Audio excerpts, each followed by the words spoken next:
Assalamualaikum warahmatullahi wabarakatuh. Perkenalkan, nama saya Alrama Bila Priyono dengan NIM C1C022046. Dan pada kesempatan kali ini saya akan menyampaikan materi saya yaitu tentang PPH pasal 21, mata kuliah perbacakan 2 dan dosen pengampu Dr. Wirmi Eka Putra SE MSI. Pembahasan pertama yaitu subjek dan objek PPH pasal 21. Subjek pajak. Subjek pajak penghasilan adalah orang pribadi, harta warisan yang belum dibagi, badan, dan bud. Namun ada juga yaitu 1. Pegawai, 2. Penerima uang pesangon, pensiun atau uang manfaat pensiun, tunjangan hari tua atau jaminan hari tua, termasuk ahli warisnya.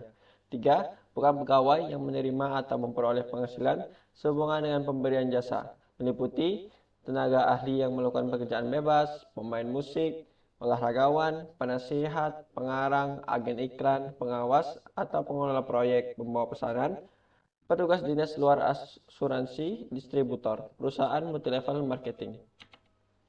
Yang keempat, anggota Dewan Komisaris atau Dewan Pengawas yang tidak merangkap sebagai pegawai tetap pada perusahaan yang sama. 5. Mantan pegawai. 6. Peserta kegiatan yang menerima atau memperoleh penghasilan sehubungan dengan keikutsertaannya dalam suatu kegiatan, antara lain peserta perlombaan, peserta rapat, peserta atau anggota dalam suatu kepanitiaan, peserta pendidikan dan pelatihan, peserta kegiatan lainnya. Objek pajak. 1. Penghasilan yang diterima atau diperoleh pegawai tetap, baik berupa penghasilan yang bersifat teratur maupun tidak teratur. 2. Penghasilan yang diterima atau diperoleh penerima pensiun secara teratur, berupa uang pensiun atau penghasilan sejenisnya. 3. Penghasilan berupa uang pesangon, uang manfaat pensiun, tunjangan hari tua, atau jaminan hari tua yang dibayarkan sekaligus. 4. Imbalan kepada bukan pegawai. 5. Imbalan pada peserta kegiatan. 6. Penghasilan berupa honorarium atau imbalan yang tidak teratur yang diterima atau diperoleh anggota Dewan Komisaris atau Dewan Pengawas yang tidak merangkap sebagai pegawai tetap pada perusahaan yang sama.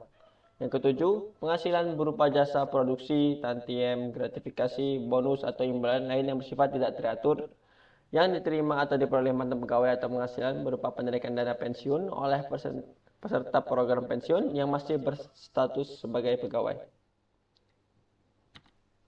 Yang bukan objek pajak. 1. Pembayaran manfaat atau santunan asuransi. 2. Penerimaan dalam bentuk natura atau kenikmatan dalam bentuk apapun yang diberikan oleh wajib pajak atau pemerintah. 3. Iuran pensiun. 4. Zakat. 5. Beasiswa. Bab kedua atau pembahasan kedua, PTKP PPH pasal 21. PTKP atau penghasilan tidak kena pajak merupakan jumlah pendapatan wajib pajak pribadi yang dibebaskan dari PPH pasal 21. Pembebasan tersebut didasarkan pada ambang batas tarif PTKP. Jika penghasilan tahunan melebihi ambang batas, maka wajib pajak harus membayar PPH 21. PTKP terbagi atas PTKP untuk pegawai perempuan, untuk pegawai, dan yang bukan pegawai. Baik pada golongan pertama yaitu ada 54 juta per tahun atau setara dengan 4,5 juta per bulan untuk wajib pajak orang pribadi. Kedua, 4,5 juta per tahun atau setara 375.000 per bulan tambahan untuk wajib pajak yang kawin.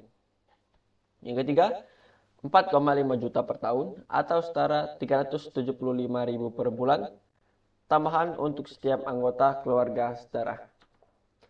Ketiga, mekanisme dan tarif pemotongan pasal 21. Mekanisme pemotongan PPH pasal 21 jika memberi kerja yang memotong PPH pasal 21, hal-hal yang harus dilakukan adalah 1.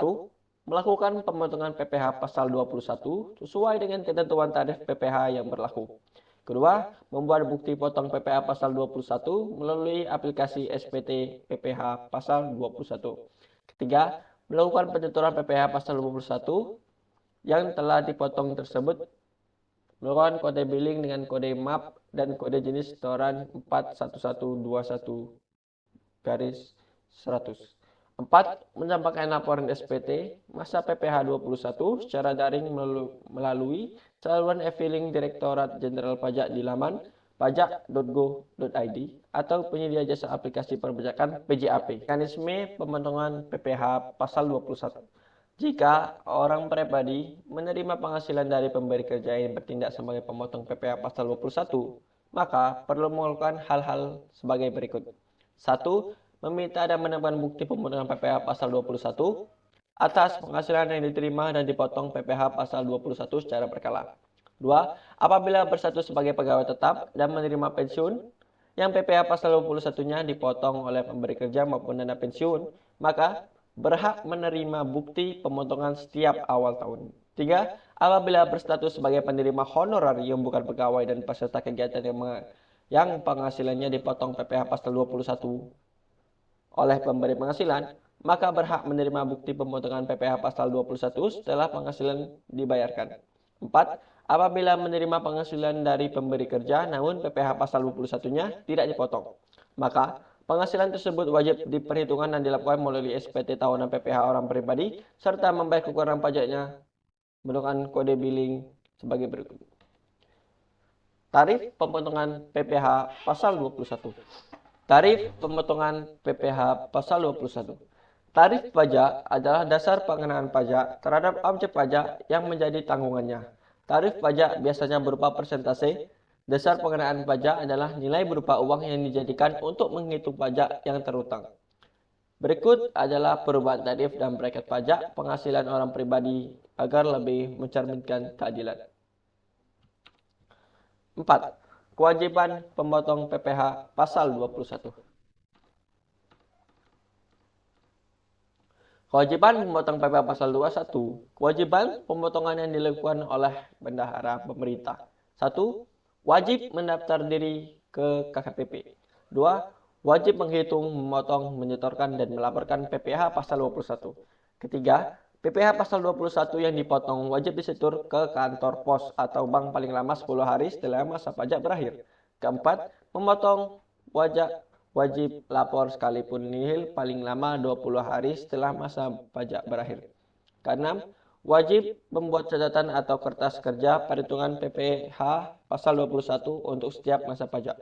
Ketujuh, wajib menyimpan catatan atau kertas kerja sesuai ketentuan. Kedelapan, wajib membuat bukti dan memberikannya kepada penerima penghasilan. Dan terakhir, yang kelima yaitu kesimpulan. Kesimpulannya, subjek pajak penghasilan adalah orang pribadi harta warisan yang belum dibagi badan dan bud. Objek pajak adalah penghasilan yaitu setiap tambahan kemampuan ekonomi yang diterima atau diperoleh wajib pajak, baik yang berasal dari Indonesia yang dapat dipakai untuk konsumsi atau untuk menambah kekayaan wajib pajak yang bersangkutan dengan nama dan dalam bentuk apapun. Penghasilan tidak kena pajak atau PTKP merupakan jumlah pendapatan wajib pajak pribadi yang dibebaskan dari PPh pasal 21. Sedangkan tarif pajak adalah dasar pengenaan pajak terhadap objek pajak yang menjadi tanggungannya.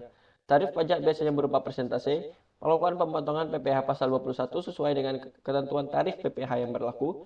Pihak yang melakukan pemotongan dan pemungutan pajak atas pengeluaran yang berasal dari APBN atau APBD adalah bendahara pemerintah. Sekian dan terima kasih. Apabila ada kesalahan kata atau pelafalan kata, saya mohon maaf sebesar-besarnya. Wassalamualaikum warahmatullahi wabarakatuh.